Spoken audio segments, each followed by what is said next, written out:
You wouldn't believe what happened to champions in Clash Royale. Hey guys, it's Evocative. Today we will be talking about the downfall of champions in Clash Royale. Champions were one of the most hyped new additions to Clash Royale, but they seemingly faded into obscurity shortly after release. However, the reasons for this change may surprise you. Now, the first thing we need to go over is what a champion actually is. Champions came out 2 years ago alongside the major level 14 update, coincidentally the most hated update in the game's history. But it's important to note, champion cards are actually a rarity and they are a tier above legendary cards, the previous highest tier. This is what makes champions special. Additionally, champions have their own unique and powerful abilities that you can activate using extra elixir.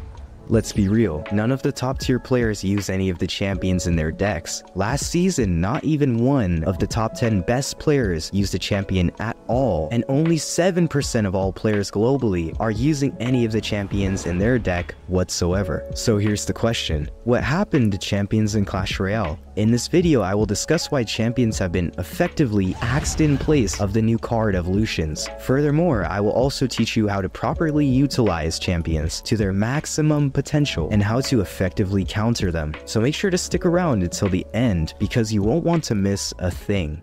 Champions accelerated the game's progression by creating hype for people to get their hands on the new elusive champion cards, which were unlocked at level 14. However, champions did not come without their fair share of problems, the most prevalent being cycle decks, but let me explain. Players were informed by Supercell that there could only be one champion played at a time, and it would need to be killed before it could cycle again. This means players temporarily had a 7 elixir deck until the champion was defeated, which drastically improved the cycling efficiency of cycle decks such as the infamous Hog Cycle. To learn more about the Hog Cycle and how to use it to win, be sure to check out my previous video linked in the pinned comment below. If players protested and shared their deep content for cycle decks now, then you can see how big of a deal this was. To illustrate this further, the leaderboard started to reveal its love for cycle decks and started to reflect just how overpowered they had become. So here's a fantastic and timeless analogy. Champions were basically like having an over-leveled Mega Knight in mid-ladder, because nobody likes you and you paid for it. Proof of the sheer and absolute havoc of the champion's power could be seen especially after the popular and hyped release of 2 really overpowered champions. They were released for the sole reason of being overpowered on a scale not recognizable, and that directly led to both of them being left in a far weaker state from everlasting and constant nerfs. For example, the Monk is now an additional elixir more than it used to be compared to its initial cost. Moreover, the Phoenix's regenerative ability after the nerf can be impeded by the most simplistic